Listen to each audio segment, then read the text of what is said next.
We're here at AHSAA Media Days down here in Montgomery, Alabama. I'm joined by Hoover head football coach, Coach Josh Niblett. Coach, thank you for joining me again, and it's good to see you again. And, you know, it's game week.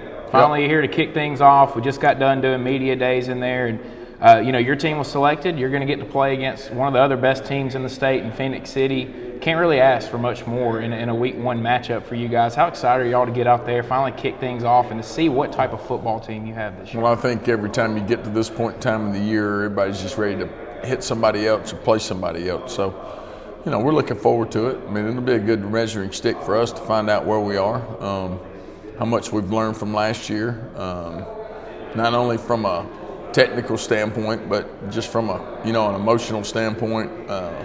You know, where we are mentally as far as our mental capacity, as far as getting ourselves prepared week in and week out. But I'm excited, man. I'm excited about this senior group. You know, they've tried to lead our locker room.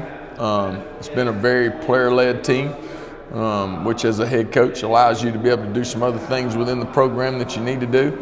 And so, you know, we're excited about it. You know, in Central Phoenix City, of course, the defending 7A state champions and the tradition that they've always had. Jamie always does a great job, his staff, and they'll have great players, and they'll understand what they're doing and what they're expected to do. So why wouldn't you want to play somebody like that? And so, you know, in our program, we've always played the best. So, you know, we'll continue to do that. You know, it's kind of a reverse. You guys are used to being in the position they're in, you know, being ranked nationally, being number one in the state. So do you feel like for your team it does kind of help give y'all a little bit of added motivation going into this game to play against them? No. Well, I mean, I don't think you got to – I mean, if you're going to let circumstances kind of dictate, you know, how you're going to play, then, you know, what are we going to do week 4 or another week or week 8 or whatever, depending on how the season falls. So I don't think you let your opponent dictate to you how you're going to prepare, the intensity and energy you play with. I just think it's got to be about you. And so, you know, we don't try to be anybody else, because everybody else is better at being everybody else than we are. We're better at being us, and so that's what we want to continue to do. And we don't try to let anybody else dictate us the intensity we're going to play with, how we prepare, the amount that we go through week in and week out to get ourselves ready to play. So we just make it about us, and that's what you got to continue to do.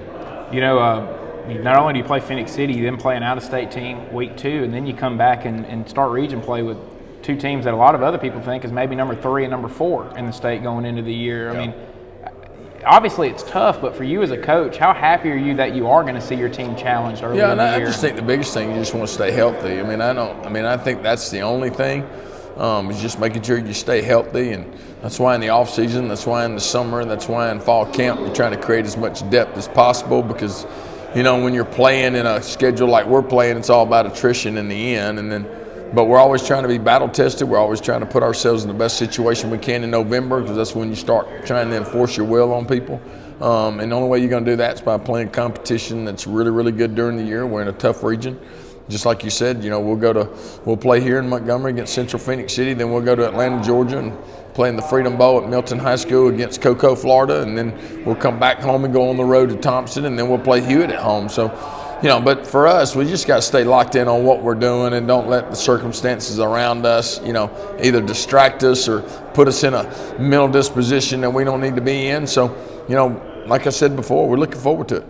You know, obviously you guys aren't going to focus on, you know, what's ahead, but there is a potential that you could face Phoenix City again. A lot of people think that potential is out there for you guys. So, I mean, going into the first matchup here, the first game of the year, I mean, is there anything that you maybe will try not to show early in the year, not only for just them, but for other opponents as well? Or? No, because I'm a firm believer that, you know, we don't wake up today to live for tomorrow. And so, you know, we got to only take care of what we got now, and that may never happen, you know. And so we're going to do what we got to do to win the game. That's what we owe to our team. That's what we owe to our school. That's what we owe to our fans, and that's what we owe to our community. So we're not about, you know, 14 weeks down the road or 15 weeks down the road. We're about the right now. And so we got to own that, and we will own that. And I can tell you by the way we've prepared and by the way we've practiced, our kids ain't thinking about a rematch in the state championship. They're just thinking about week 1, Crampton Bowl, and let's make sure we're ready to take care of business. Coach, I appreciate you taking time brother. to sit down with me. God bless you, man. Yes, it sells sir. up. Thank you. Yes, sir. Thank you.